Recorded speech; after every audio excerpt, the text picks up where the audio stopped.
El verano de 1978 colgaba pesado sobre el pequeño pueblo de Millfield, Pennsylvania. Nixon había renunciado 4 años antes, y el país todavía se tambaleaba por el latigazo cultural que siguió a la era del amor libre de los 60. Los rumores de Fleetwood Mac sonaban sin parar en las estaciones de radio FM, mientras los pósters de Star Wars adornaban las paredes de las habitaciones de los adolescentes que soñaban con galaxias muy lejanas. Era el 23 de julio, y el mercurio había subido a 93 grados al mediodía, el tipo de calor que hacía que el asfalto burbujeara y el tiempo mismo pareciera arrastrarse lentamente. En una modesta casa colonial de 2 pisos en la calle Sycamore, Elizabeth Blackwell, de 18 años, estaba empacando su maleta, doblando cuidadosamente jeans de pata de elefante y blusas campesinas, mientras su hermana menor, Abigail, de 16, se recostaba en la cama gemela junto a la suya. La habitación era típica de chicas adolescentes en los 70. Pósters de John Travolta de Saturday Night Fever competían por espacio en la pared con la icónica imagen en traje de baño rojo de Farrah Fawcett. Un tocadiscos en la esquina sostenía montones de discos de vinilo. Fleetwood Mac, Linda Ronstadt y Carly Simon. Elizabeth, o Lizzie como todos la llamaban, se había graduado de Millfield High School apenas un mes antes. Se preparaba para ir a Penn State en septiembre, la primera en su familia en asistir a la universidad. Planeaba estudiar educación, soñando con regresar a Millfield para enseñar en la escuela primaria. Con su largo cabello castaño rojizo que caía en ondas naturales, brillantes ojos color avellana y un rocío de pecas sobre su nariz, Lizzie era tanto hermosa como inteligente. Ella era el orgullo de la familia Blackwell. «Desearía que no te fueras», dijo Abigail, girando un mechón de su cabello rubio miel. «As you're in my heart». The Rod Stewart flotaba desde la radio portátil sobre su tocador. «¿Quién me va a proteger de papá cuando beba?» «Mamá lo hará», dijo Lizzie, aunque su voz carecía de convicción. Dobló una falda de mezclilla y la colocó cuidadosamente en la maleta. «Y estaré en casa para Acción de Gracias. Son solo 3 meses».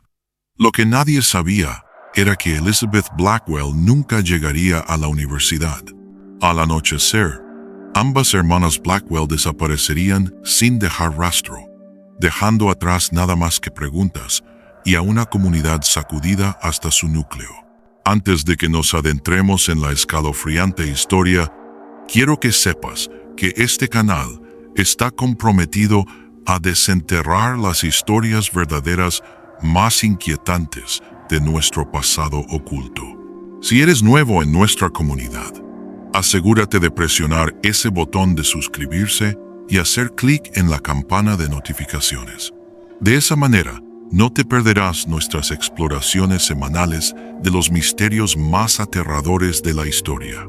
Y déjame saber en los comentarios desde qué parte del país nos estás viendo. Realmente me encanta ver dónde se encuentran nuestros compañeros entusiastas de la historia y el misterio. Esa tarde, Mary Blackwell regresó de su turno en la tienda departamental Woolworth a una casa vacía. Su esposo, Richard, estaba en su liga semanal de boliche, pero se suponía que las chicas debían estar en casa. La televisión estaba encendida, sintonizada en The Love Boat. Los platos del almuerzo permanecían sin lavar en el fregadero. Mary llamó a sus hijas, pero la única respuesta fue el tic-tac del reloj cucú en el pasillo y el sonido amortiguado de Charlie's Angels desde la televisión del vecino. A las 10 de esa noche, cuando Richard Blackwell llegó tambaleándose a casa, oliendo a cerveza y cigarrillos, Mary ya había llamado a todos los amigos de Elizabeth y Abigail. Nadie las había visto desde media tarde, cuando fueron vistas caminando hacia el sendero que conducía al lago Morrison, un lugar popular de natación para los adolescentes locales. Richard, a pesar de su estado de ebriedad, se puso sobrio inmediatamente con la noticia. Agarró las llaves de su Ford LTD y condujo hacia el lago, los faros amarillos cortando la oscuridad, mientras los grillos cantaban en el calor de julio.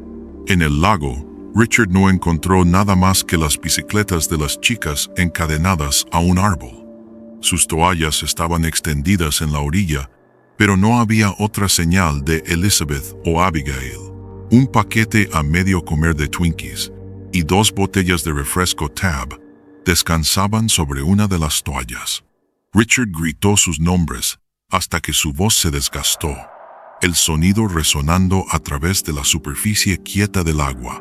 A medianoche, el jefe Daniel Morgan, del Departamento de Policía de Millfield, había organizado un grupo de búsqueda. Oficiales con linternas peinaron la orilla mientras voluntarios del pueblo se internaban en los bosques circundantes. La única lancha patrulla del departamento buscaba el lago con reflectores, los haces de luz danzando sobre la negra superficie del agua. Al amanecer, la búsqueda no había producido nada más que agotamiento y una creciente angustia. La desaparición de las hermanas Blackwell se convirtió en la noticia principal en la radio WPEN esa mañana. Cuando Sweet Caroline de Neil Diamond se desvanecía, la voz sombría del locutor detallaba lo poco que se sabía sobre las chicas desaparecidas. Por la tarde, sus fotos escolares estaban pegadas en las ventanas de todos los negocios en la calle principal. El titular del Millfield Chronicle decía: adolescentes locales desaparecen del lago Morrison. En 1978 no existían alertas Amber, ni teléfonos celulares para rastrear, ni redes sociales para difundir la noticia al instante. Solo existía el proceso agonizante y metódico de tocar puertas, hacer llamadas en teléfonos rotativos y imprimir volantes en máquinas mimeógrafo que dejaban los dedos de los buscadores manchados de tinta morada. El jefe Morgan estableció un centro de mando en el gimnasio de la escuela secundaria. Se instalaron mesas plegables con teléfonos de botones donde los voluntarios registraban llamadas y pistas. Un gran mapa de Millfield y del condado circundante fue fijado en un tablero de anuncios con chinchetas de colores que marcaban las áreas ya buscadas.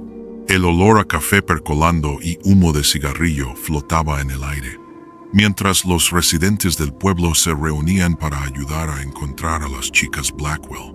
En los días iniciales de la investigación, surgieron varias pistas.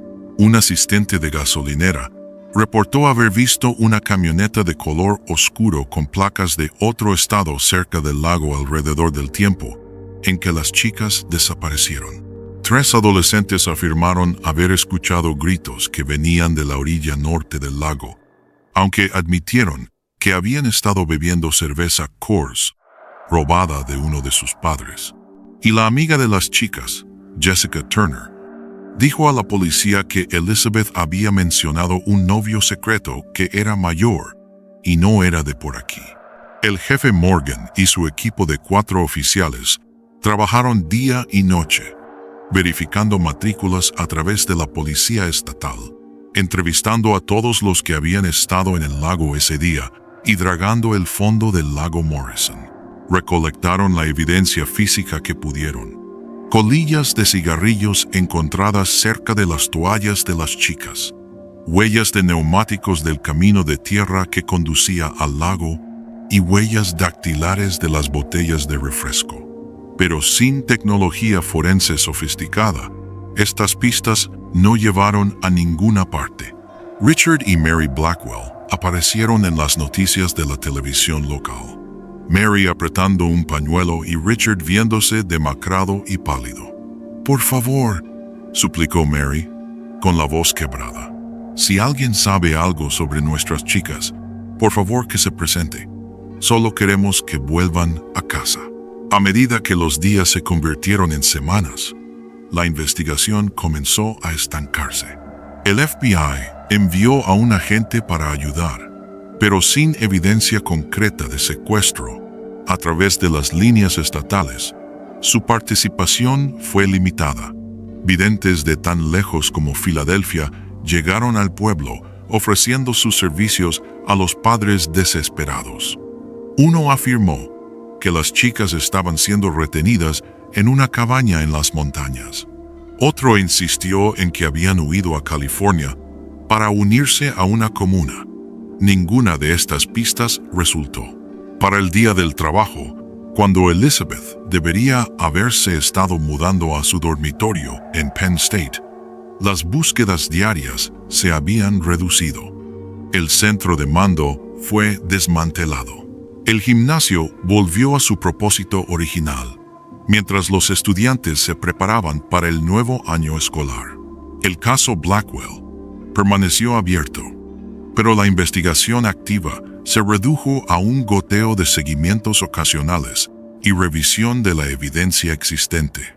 Lo que nadie sabía entonces era que la verdad era mucho más siniestra de lo que cualquiera hubiera podido imaginar, y las respuestas permanecerían ocultas por casi 4 décadas. A medida que los años 70 dieron paso a los 80, el caso Blackwell se volvió más frío. Los carteles de desaparecidas, con los rostros sonrientes de Elizabeth y Abigail, se desvanecieron en las ventanas de las tiendas, eventualmente reemplazados por anuncios de Cabbage Patch Kids y avisos de la celebración del bicentenario del pueblo.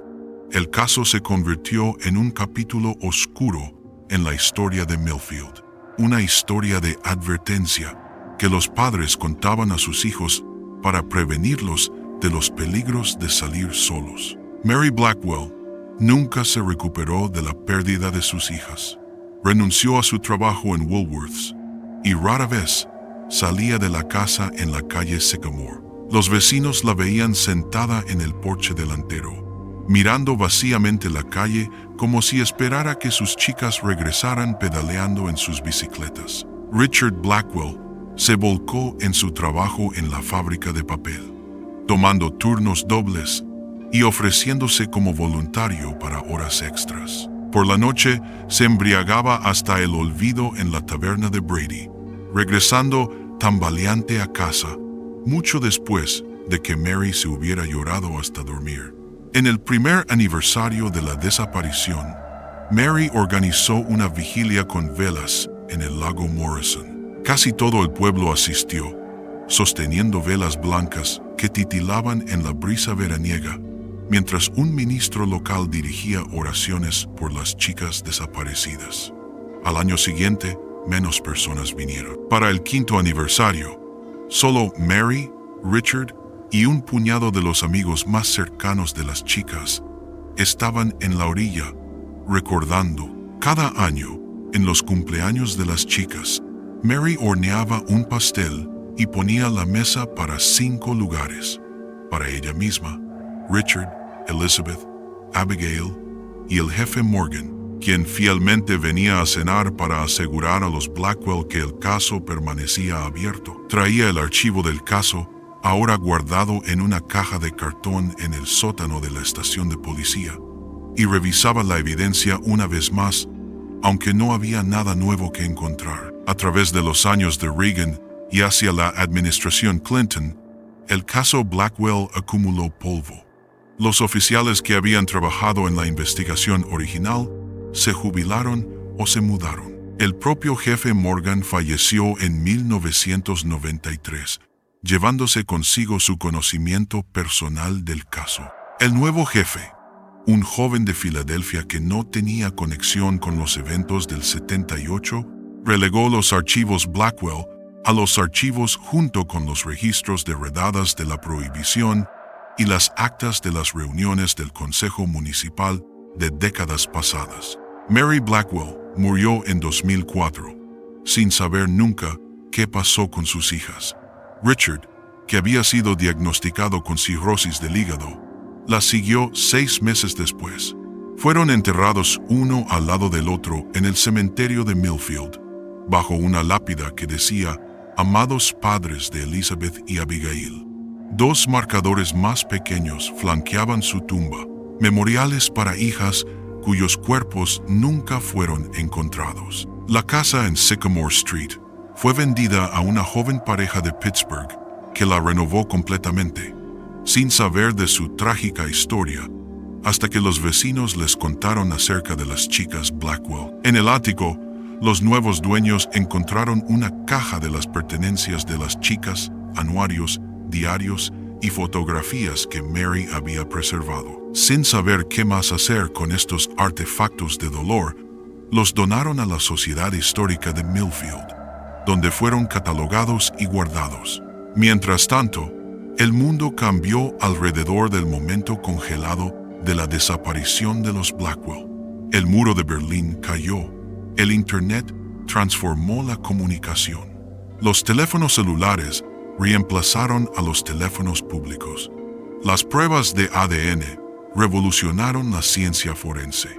Casos fríos en todo el país estaban siendo resueltos a través de tecnologías que habrían parecido ciencia ficción en 1978. Y luego, en la primavera de 2017, casi 39 años después de que Elizabeth y Abigail desaparecieron, un descubrimiento en el lago Morrison quitaría el polvo del caso Blackwell y pondría en marcha una cadena de eventos que finalmente sacaría la verdad a la luz.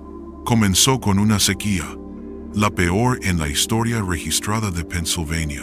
A medida que los niveles de agua en el lago Morrison retrocedieron a mínimos históricos, áreas del lecho del lago que habían estado sumergidas por generaciones quedaron expuestas. Un grupo de estudiantes de ciencias ambientales del Millfield Community College estaban realizando un estudio sobre el impacto de la sequía cuando hicieron un macabro descubrimiento cerca de lo que una vez había sido la orilla norte del lago, ahora a casi 30 yardas de la línea de agua actual. Una de las estudiantes vio algo que sobresalía del barro seco y agrietado. Al principio, pensó que era madera a la deriva blanqueada por años bajo el agua, pero cuando se arrodilló para examinarlo, se dio cuenta con horror de que estaba mirando restos humanos, un esqueleto parcial incrustado en el sedimento. El Departamento de Policía de Millfield, ahora equipado con entrenamiento forense moderno y tecnología, aseguró el área. El médico forense del condado y un antropólogo forense de la Universidad de Pittsburgh excavaron cuidadosamente el sitio, recuperando no uno, sino dos conjuntos de restos humanos. Los huesos habían sido preservados por el ambiente frío y pobre en oxígeno en el fondo del lago, protegidos de los elementos y depredadores que normalmente dispersarían tales pruebas.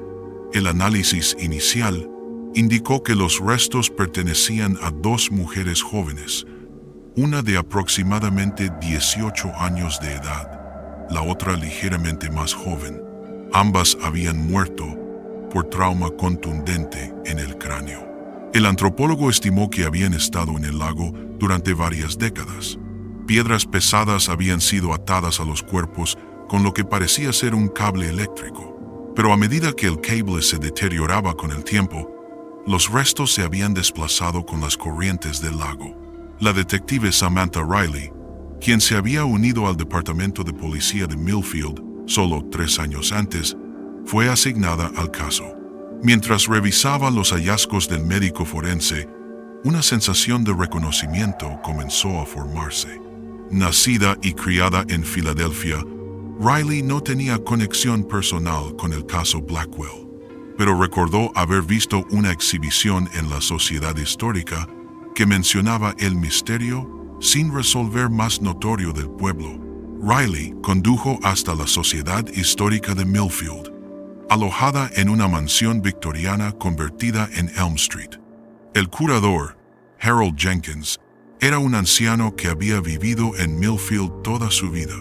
Cuando Riley preguntó sobre las hermanas Blackwell, Jenkins la llevó a una vitrina en una sala trasera donde fotografías de Elizabeth y Abigail sonreían desde debajo de una capa de polvo. Estaba en la secundaria cuando desaparecieron, le dijo Jenkins a Riley. Todos pensaban que habían sido secuestradas, tal vez llevadas fuera del estado. Nadie imaginó que podrían haber estado en el lago todo este tiempo. Riley obtuvo registros dentales que habían sido preservados en el archivo original del caso. El médico forense confirmó lo que Riley ya sospechaba. Los restos del lago eran de Elizabeth y Abigail Blackwell, pero identificar a las víctimas era solo el comienzo. Ahora Riley enfrentaba la ardua tarea de resolver un asesinato que había ocurrido antes de que ella naciera. Los investigadores originales estaban muertos o dispersos. Los recuerdos de los testigos se habrían desvanecido. Las pruebas se habían perdido o degradado. Y, sin embargo, Riley sentía una responsabilidad hacia las hermanas Blackwell y hacia un pueblo que nunca se había recuperado del todo de su pérdida. Comenzó digitalizando todo el archivo del caso. Informes policiales, declaraciones de testigos, fotografías y notas de la investigación original. Creó una línea de tiempo digital de los últimos movimientos conocidos de las chicas y una base de datos de todos los mencionados en los informes. Riley se puso en contacto con la unidad de análisis de conducta del FBI para recibir ayuda en la creación de un perfil del asesino basado en las pruebas disponibles. Una de las primeras personas que Riley entrevistó fue Jessica Turner, ahora Jessica Mitchell, que había sido la mejor amiga de Elizabeth en la secundaria. Ahora en sus 60 años, con hijos adultos y nietos propios, Jessica aún recordaba el verano del 78 con perfecta claridad. «He vivido con la culpa todos estos años», le dijo Jessica a Riley en su sala, rodeada de fotos familiares y plantas. Sabía del hombre con el que Lizzie estaba saliendo, pero prometí no decir nada. Si hubiera hablado antes, tal vez. Riley se inclinó hacia adelante. «¡Qué hombre, señora Mitchell!». Jessica giró nerviosamente su anillo de bodas. «No me diría su nombre», dijo que era complicado y que yo no lo entendería. Pero sí dijo que él era mayor y que tenían que mantenerlo en secreto porque la gente no lo aprobaría. Siempre supuse que era un profesor o alguien así. Esto era consistente con lo que Jessica había dicho a los investigadores originales. Pero Riley insistió en obtener más detalles. ¿Elizabeth mencionó alguna vez dónde se reunían o cuánto tiempo habían estado viéndose? Jessica cerró los ojos, intentando recordar conversaciones de casi 4 décadas atrás. Dijo algo sobre que él a veces la llevaba a casa, y recuerdo que empezó a usar un collar, un pequeño corazón de plata. Ella dijo que era un regalo de él. Riley tomó nota sobre el collar, que no había sido mencionado en ninguno de los informes originales. Luego preguntó por Abigail. «Abby adoraba a Lizzie», dijo Jessica. «La seguía a todas partes. Quería ser como ella.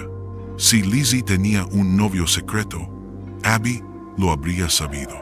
Con esta información, Riley volvió a las pruebas recogidas en el lago. Entre los objetos recuperados cerca de los restos, había varias piezas de joyería, una pulsera con dijes, un anillo de graduación identificado como de Elizabeth y un collar de corazón de plata, deslustrado por los años bajo el agua, pero aún intacto.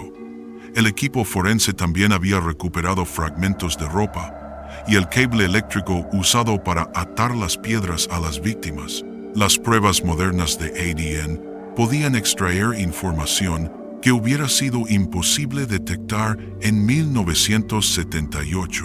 Riley envió las pruebas al Laboratorio Criminalístico del Estado, solicitando un análisis completo de ADN, así como pruebas para detectar cualquier residuo químico que pudiera haber sobrevivido. Mientras esperaba los resultados, continuó su investigación, localizando a otros amigos y conocidos de las hermanas Blackwell.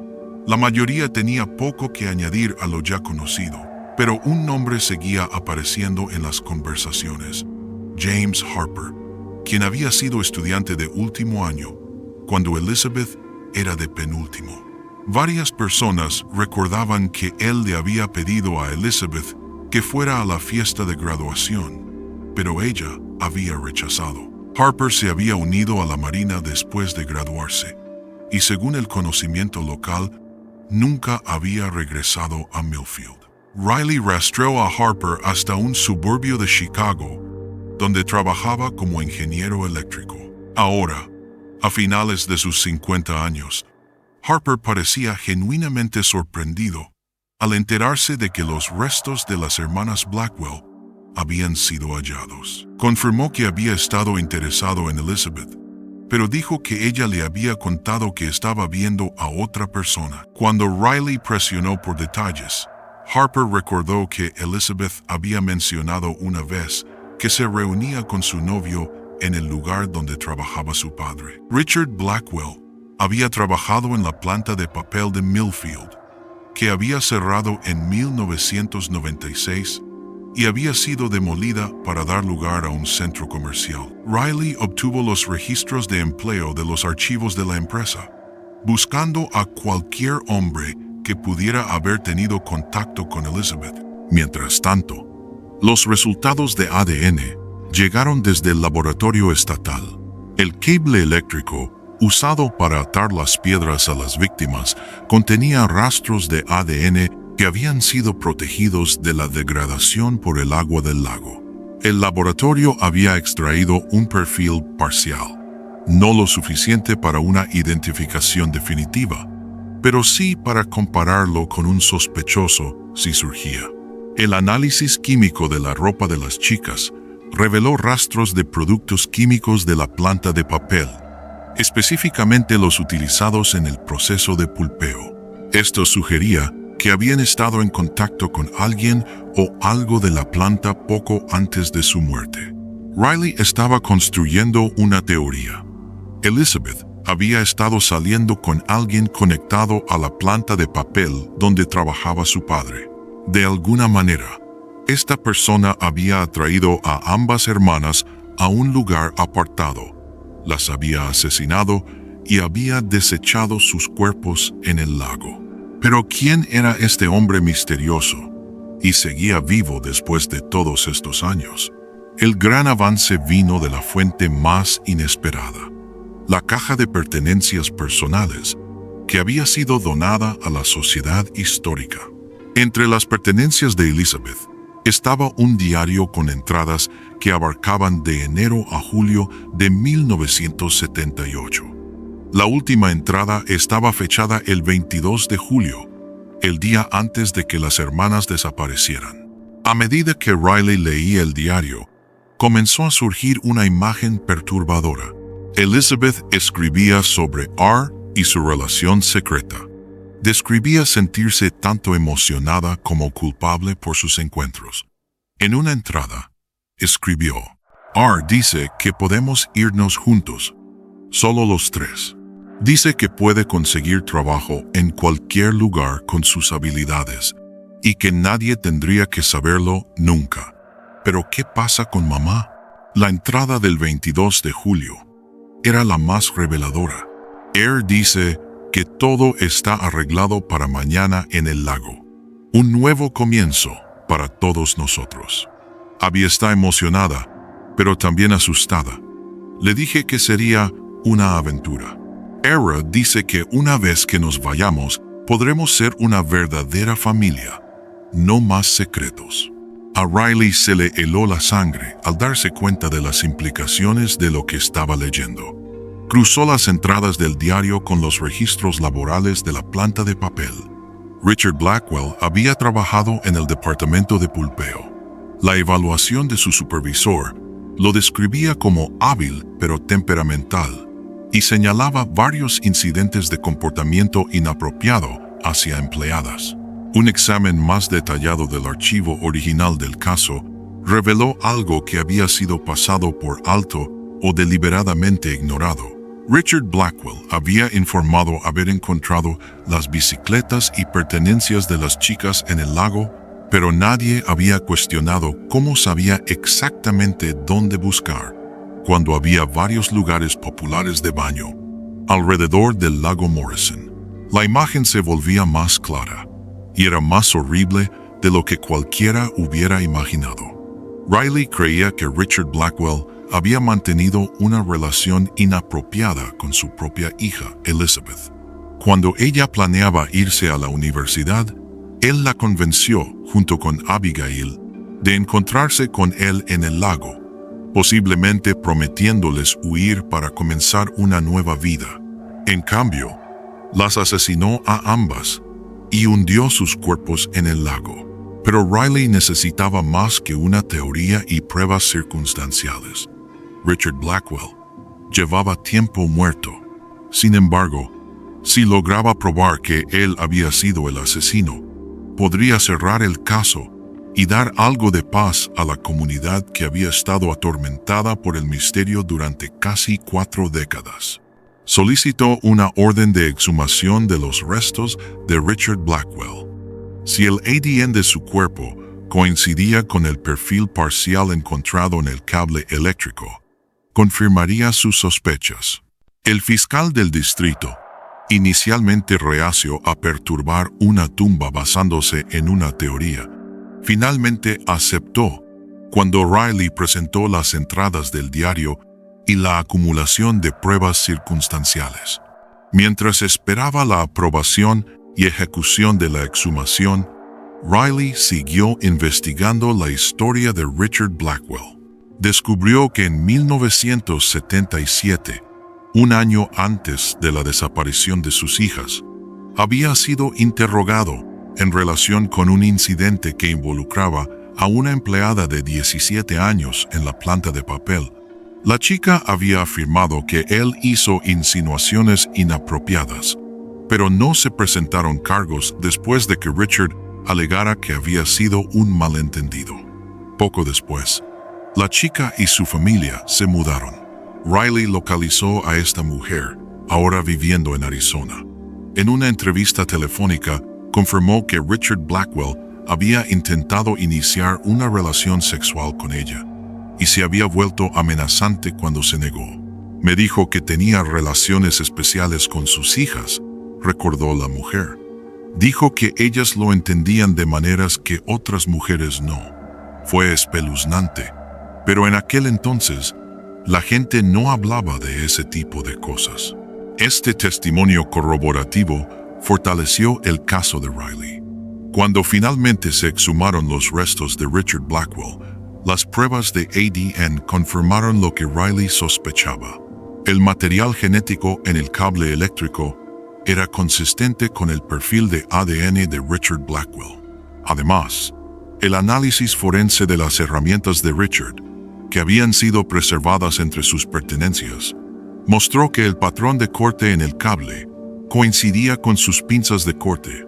En una fría mañana de noviembre de 2017, la detective Samantha Riley se presentó ante una conferencia de prensa en el ayuntamiento de Millfield. Las cámaras destellaban mientras anunciaba que el caso Blackwell estaba oficialmente cerrado. Richard Blackwell, padre de Elizabeth y Abigail, había asesinado a sus propias hijas y ocultado sus cuerpos en el lago Morrison. La evidencia sugiere que Richard Blackwell había estado abusando sexualmente de al menos una de sus hijas, declaró Riley a una audiencia atónita. Cuando Elizabeth planeó irse a la universidad, amenazando con terminar su control y posiblemente exponerlo, él mató a ambas chicas para silenciarlas. Luego, participó en los esfuerzos de búsqueda, escondiéndose efectivamente a plena vista. La revelación sacudió a Millfield. Aquellos que habían conocido a la familia Blackwell luchaban por reconciliar sus recuerdos con la horrible verdad. Algunos recordaban el comportamiento controlador de Richard y la actitud sumisa de Mary como posibles señales que habían pasado por alto. Otros recordaban cómo Richard insistía en llevar a las chicas a eventos escolares y actividades, rara vez permitiéndoles independencia. Para quienes habían vivido en Millfield desde 1978, el cierre del caso trajo emociones encontradas. Hubo alivio de que finalmente se hubiera resuelto el misterio, pero también una profunda tristeza por la verdad que había permanecido oculta durante tanto tiempo. Muchos se preguntaban cómo un secreto tan terrible pudo haber existido en su comunidad unida sin ser detectado. Se celebró un servicio conmemorativo para Elizabeth y Abigail en la orilla del lago Morrison. Asistieron cientos de personas, incluidos muchos que habían participado en la búsqueda original casi 4 décadas antes. Jessica Mitchell colocó flores en el agua, finalmente capaz de despedirse de su amiga de la infancia. Harold Jenkins de la Sociedad Histórica organizó una exhibición permanente sobre el caso, no para sensacionalizar la tragedia, sino para asegurar que la comunidad recordara a las hermanas Blackwell y tal vez estuviera más atenta en proteger a los niños vulnerables en el futuro. Los restos de Elizabeth y Abigail fueron reenterrados en el cementerio de Millfield, no junto a sus padres como se planeó originalmente, sino en un lugar separado con una nueva lápida que decía simplemente Elizabeth y Abigail Blackwell, hermanas amadas, finalmente en paz.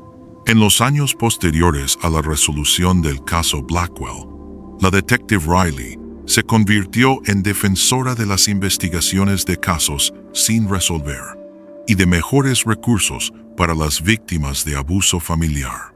A menudo citaba el caso Blackwell en sus presentaciones a agencias de aplicación de la ley en todo el país, enfatizando cómo los avances en la ciencia forense podían traer justicia incluso décadas después de un crimen. La tragedia de las hermanas Blackwell también llevó a cambios positivos en el propio Millfield. El pueblo estableció un centro de crisis para víctimas de violencia doméstica y abuso sexual, llamado Liz's Place, en memoria de Elizabeth Blackwell. Las escuelas implementaron programas educativos más completos sobre cómo reconocer y denunciar abusos, y el Departamento de Policía creó una unidad especial de casos sin resolver para garantizar que ningún crimen sin resolver volviera a ser olvidado. Para la detective Samantha Riley, el caso Blackwell fue tanto un triunfo profesional como una profunda lección sobre la persistencia de la verdad. La justicia retrasada no siempre es justicia negada, solía decir. A veces solo espera el momento adecuado, la tecnología adecuada o la persona adecuada para sacarla a la luz. El lago que había guardado el secreto de las hermanas Blackwell durante casi 4 décadas ahora sirve como lugar de reflexión y recuerdo. Una pequeña placa en la orilla cuenta su historia, no como víctimas de un misterio sin resolver, sino como jóvenes cuyas vidas fueron cortadas trágicamente y cuya verdad, aunque largamente sumergida, finalmente emergió a la superficie. Al resolver el caso Blackwell, Riley y su equipo lograron algo notable. Dieron voz a víctimas que habían sido silenciadas durante casi 40 años. Demostraron que el tiempo no podía borrar la evidencia de la verdad, que los secretos enterrados en el lodo del lago y en los corazones humanos eventualmente serían revelados. A medida que las aguas del lago Morrison regresaban gradualmente a sus niveles normales, cubriendo nuevamente el lugar donde Elizabeth y Abigail habían descansado durante tanto tiempo, el pueblo de Millfield comenzó su propio proceso de sanación. La horrible verdad sobre Richard Blackwell y sus hijas había salido a la luz, y en esa dura revelación, la comunidad encontró una manera de seguir adelante, más sabia, más vigilante y dedicada a garantizar que ese sufrimiento silencioso nunca más pasara desapercibido, ni sin atender. La historia de las hermanas Blackwell sigue siendo un capítulo doloroso en la historia de Millfield, pero también un poderoso recordatorio de que la justicia, aunque a veces demorada por décadas, aún puede cumplirse. La verdad, como los cuerpos en el lago Morrison, puede estar sumergida durante años, pero eventualmente saldrá a la superficie.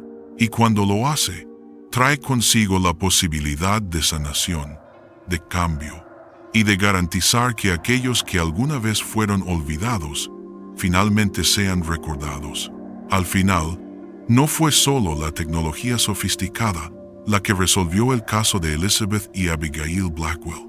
Fue la combinación de métodos forenses modernos con la evidencia preservada desde 1978. Las entradas en el diario con la letra de una adolescente, las fotografías desgastadas, los registros de empleo amarillentos y los recuerdos de quienes las habían conocido. Juntos, estos fragmentos del pasado, combinados con las herramientas del presente, revelaron una verdad que había estado escondida a plena vista durante casi 40 años. Y así, el caso de las hermanas Blackwell fue cerrado. Pero su legado vive en el centro de crisis que lleva el nombre de Elizabeth.